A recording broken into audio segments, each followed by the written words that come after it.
Hello everyone, आप सभी का स्वागत है आपका अपना YouTube channel real spoken stage में। दोस्तों, आज एक बहुत ही इम्पोर्टेंट चीज़ की प्रारंभ हो रही है। वो है आप इंग्लिश पढ़ के, इंग्लिश सेंटेंस को पढ़ के हिंदी उसका ट्रांसलेशन कैसे बना सकते हैं, ये सीखने वाले हैं। आप ये समझ लीजिए ऐसे कि कोई भी आप इंग्लिश बुक पढ़ते हैं तो उसका हिंदी मीनिंग कैसे निकाला जाता है। आज से हम लोग ये चीज़ें सीख रहे हैं। ओके, इसमें सबसे पहले हम लोग द काऊ यानी कि गाय, गाय के ऊपर जितने भी उसके बारे में बातें होती है वो चीज़ें सीखने वाले हैं। सबसे पहले यहाँ पे देखिए, आपको इंग्लिश में भी दिखाई देगा और चीज़ें हिंदी में भी। ठीक है, यानी कि इंग्लिश में लाइन जो भी है उसकी हिंदी भी दी गई है। सबसे पहले हम लोग समझेंगे कि इंग्लिश में कैसे लिखते हैं और हिंदी में कैसे लिखते हैं। इंग्लिश जब लिख लेते हैं तो उसका हिंदी मीनिंग आखिर निकालते कैसे हैं। ठीक है, उसके लिए सबसे ज़रूरी बात है कि जो भी इंग्लिश की वर्ड है यानी कि वर्ड्स, जो भी इंग्लिश में शब्दावली है उसका हिंदी मीनिंग क्या है ये पता करना। तो हम लोग वीडियो के माध्यम से समझते रहेंगे, सारी चीज़ें आप लोग नोट कर लीजिएगा और याद कर लीजिएगा, और इस वीडियो को दोबारा से देखकर रिवाइज कर लीजिएगा, आपके दिमाग में सारी चीज़ें फिट हो जाएंगी। तो इस सीरीज की यह पहली क्लास है। अगर आप चाहते हैं इंग्लिश बोलना, पढ़ना, लिखना, ठीक है, तो आप इस क्लास से जुड़कर इन सभी चीज़ों को सीख लेंगे। ठीक है, तो यहाँ पे देखिए,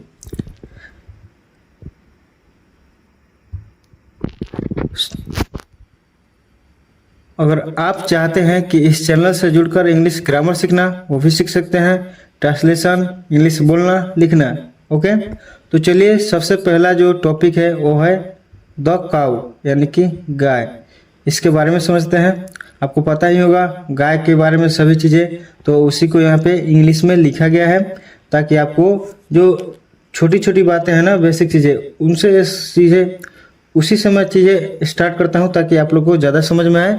ठीक है, बेसिक में सीखना, किसी भी चीज़ का बेसिक सीखना, बाद में मॉडरेट एडवांस सीखना, ये ज़्यादा ज़रूरी होता है। ओके, तो सबसे पहला जो लाइन है वो है the cow is a pet animal. The cow is a pet animal. अब देखिए यहाँ पे इसका हिंदी मीनिंग समझने की सबसे बात जरूरी है। काऊ का अर्थ आपको पता है क्या होता है? गाय। इज का हिंदी अर्थ होता है। क्या होता है। और एक का मतलब होता है एक का मतलब एक, और पेट का मतलब होता है पालतू, और एनिमल का मतलब होता है जानवर। यहाँ पर चीजें दी गई है, गाय, द काऊ, ओके, एक यानी कि ए पालतू, पेट जानवर एनिमल, और है यानी कि इज। तो ये चीज़ समझ गए। तो देखिए यहाँ पे जब हम इसको इंग्लिश में पढ़ते हैं the cow is a pet animal, तो आखिर इसे हिंदी में हम बोलेंगे कैसे? बात समझ में आ रहा है? देखिए सबसे पहला एक आपको रूल लिखना होगा। ओके, क्या करते हैं, सबसे पहले सब्जेक्ट देखते हैं। क्या देखते हैं? सब्जेक्ट। ठीक है, और उसके बाद होता है वर्ब। क्या होता है? वर्ब। और उसके बाद होता है ऑब्जेक्ट। क्या होता है? ऑब्जेक्ट। इसका हमने इंग्लिश ग्रामर में सारी चीज़ें समझाई है। अगर इंग्लिश ग्रामर सीखना चाहते हैं और ये भी सीखना चाहते हैं तो उस वीडियो को देखकर आप लोग और अच्छे से समझ सकते हैं कि सब्जेक्ट, वर्ब, ऑब्जेक्ट क्या होता है। ओके, देखिए इस सेंटेंस में आप एक बात समझिए कि इसमें हम लोग किस चीज़ के ऊपर बात चला रहे हैं। तो देखिए यह सिंपल सा अर्थ यह है कि हम लोग गाय के बारे में बात चला रहे हैं। ठीक है, काऊ, काऊ यानी कि द काऊ। तो देखिए द काऊ जिसके बारे में बात चलाया जाता है वो होता है सब्जेक्ट। तो गाय, गाय क्या हो जाएगा यहाँ पे? सब्जेक्ट। ठीक है, वर्ब क्या होता है? वर्ब का हिंदी अर्थ होता है क्रिया, यानी कि कोई भी शब्द हो जो काम करने को दर्शाता है उसे क्रिया कहते हैं। तो देखिए यहाँ पे इसे कोई काम हो नहीं रहा है, काम हो रहा है नहीं।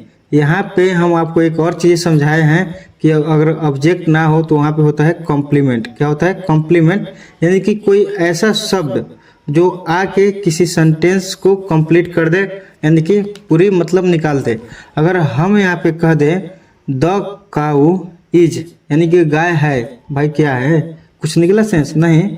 तो द काऊ यहाँ पे हो जाएगा सब्जेक्ट, इज हो जाएगा वर्ब, वो भी हेल्पिंग वर्ब। ठीक है, इज हो जाएगा वर्ब, वर्ब देखिए दो प्रकार के होते हैं, एक होता है हेल्पिंग और दूसरा होता है मेन वर्ब। मेन वर्ब कब होता है? जहाँ पे कुछ काम होता है, तो यहाँ पे काम होता नहीं है, तो यहाँ पे काम हो नहीं रहा है, यहाँ पे क्या है? कॉम्प्लीमेंट। तो द काऊ इज यानी कि गाय है, गाय है क्या है? अ पेट एनिमल। तो यहाँ से लेकर यहाँ तक, यहाँ से लेकर यहाँ तक ये हो जाएगा कॉम्प्लीमेंट। क्या हो जाएगा? कॉम्प्लीमेंट, क्योंकि गाय है से कुछ मतलब नहीं निकल रहा था, तो ये जो शब्द आया है अ पेट एनिमल, इससे सेंटेंस का अर्थ निकल गया। तो ये हो जाएगा subject the cow is verb और कॉम्प्लीमेंट क्या हो जाएगा? ये हो जाएगा पेट एनिमल। बात समझ गए?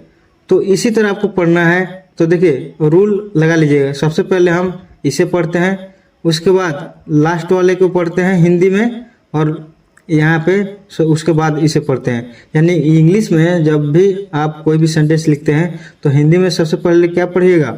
सबसे पहले पढ़िएगा सब्जेक्ट को, उसके बाद कॉम्प्लीमेंट आए तो कॉम्प्लीमेंट को पढ़िएगा, न तो ऑब्जेक्ट को, और बाद में जो भी यहाँ पे वर्ब दिया जाता है उसको पढ़िएगा। सबसे पहले मैं आपको बता दूं एक चीज़ है, the cow is a pet animal. तो देखिए मैं आपको बोला हूँ सब्जेक्ट को पहले पढ़िएगा, तो द काउ यानी कि गाय, उसके बाद आपको कॉम्प्लीमेंट वाले को पढ़ना है या फिर ऑब्जेक्ट वाले को। तो यहाँ पे कॉम्प्लीमेंट है, तो कॉम्प्लीमेंट कहाँ से कहाँ तक था?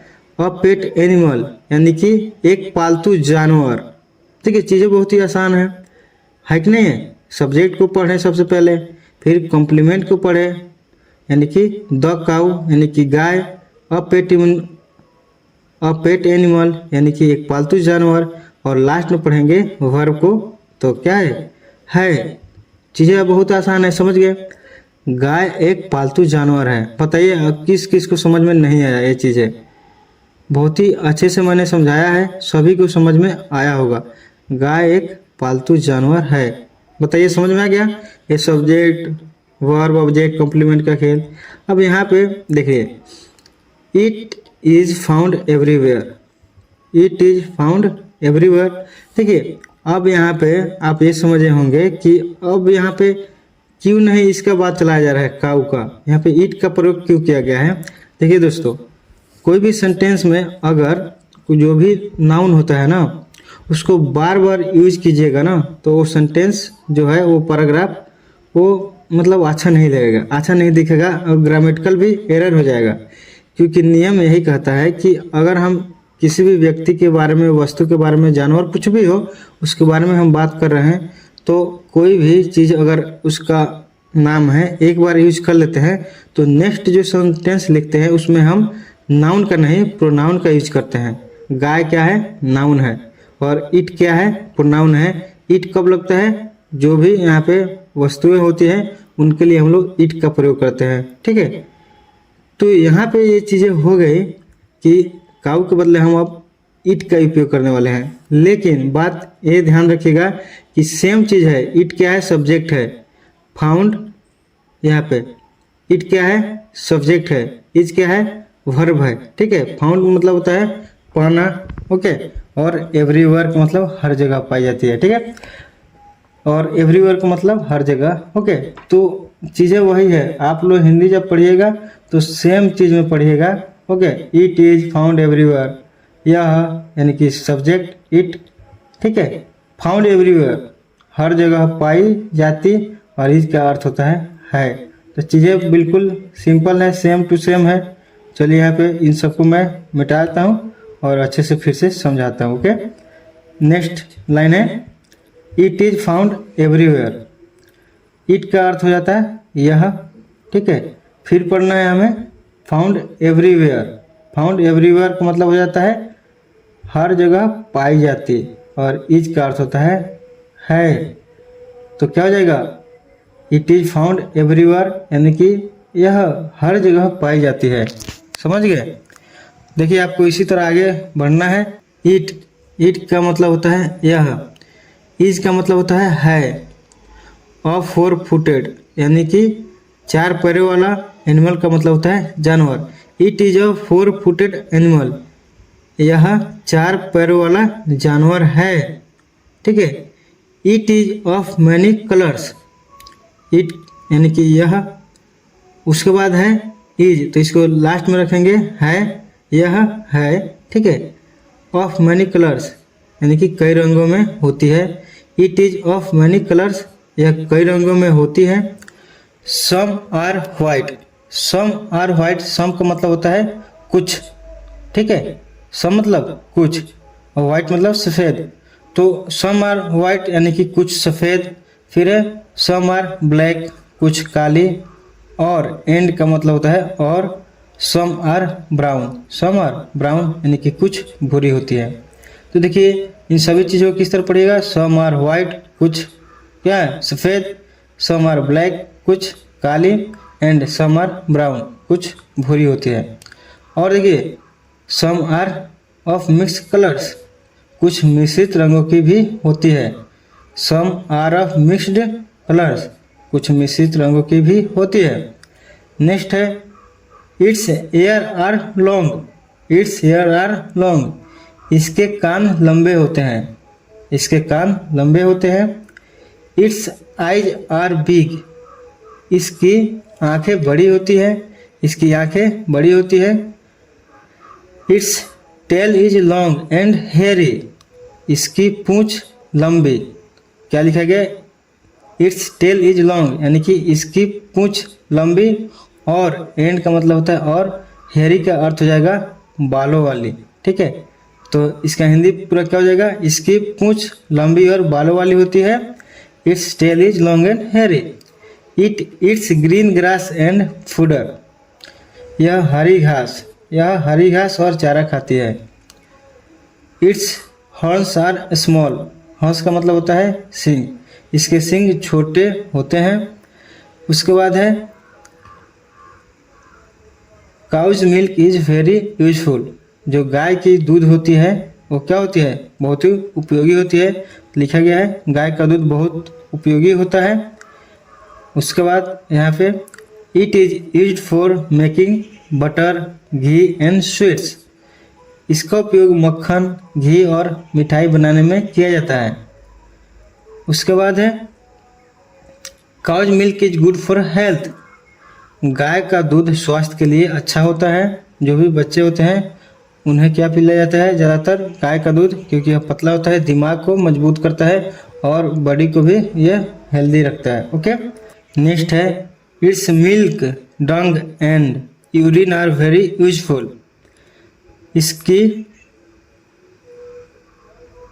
इसका दूध गोबर और मूत्र बहुत उपयोगी होता है। देखिए दूध अलग काम के लिए होता है, फिर इसका मूत्र भी उपयोग में किया जाता है, और जो गोबर है उसका भी उपयोग होता है, ठीक है। गोबर कहाँ उपयोग हो जाएगा, ईंधन के लिए, फिर खेतों में क्या बोलते हैं उसको, खादर बोलते हैं, मैनर उसके लिए, ठीक है। नेक्स्ट है its dung is used as a fuel and manure, देखिए इसका गोबर ईंधन और खाद के रूप में उपयोग होता है या किया जाता है, ठीक है। Cows are kept in a shed, cows are kept in a shed, गायों को गौशाला में रखा जाता है। The young one of a cow is called a calf, गाय के बच्चे को बछड़ा कहा जाता है। गाय के बच्चे को क्या कहा जाता है, बछड़ा। The cow is a gentle animal, गाय एक शांत स्वभाव का जानवर है। We should be kind to it, हमें इसके प्रति दयालु होना चाहिए, हमें इसके प्रति क्या होना चाहिए, दयालु होना चाहिए। दोस्तों इस वीडियो में हम लोग क्या सीखे हैं, इंग्लिश जो भी सेंटेंस दिए जाते हैं उसको पढ़ के हिंदी में उसका मीनिंग कैसे निकालते हैं। दोस्तों देखिए जो भी मैंने इस वीडियो में समझाया है शुरू में, उसको एक बार और देखिए आप, और ट्राई कीजिए कि जो भी यहाँ पे सेंटेंस दिया गया है ना, उसको उसी रूल पे आप क्या कीजिए, इसको इंग्लिश में ट्रांसलेट करके देखिए, और देखिए बाद में इस वीडियो को देखिए कि हम कितना सेंटेंस को सही लिखे हैं, ठीक है। और जो भी हम वर्ड मीनिंग यहाँ पे बता रहे हैं उसको भी आप लोग अच्छे से लिख लीजिए। नेक्स्ट वीडियो में हम क्या करेंगे, एक स्लाइड लगा देंगे जिसमें यहाँ पे वर्ड मीनिंग और उसका हिंदी लिखा होगा, यानी कि इंग्लिश वर्ड और उसका लास्ट में सामने सामने क्या लिखा रहेगा, हिंदी अर्थ, ताकि आप लोगों को और भी आसानी हो सके इस पैराग्राफ को पढ़ के अपने से इंग्लिश में लिखकर समझने का। ओके, तो चलिए दोस्तों मिलते हैं एक और वीडियो में, तब तक के लिए धन्यवाद, अपना ख्याल रखें।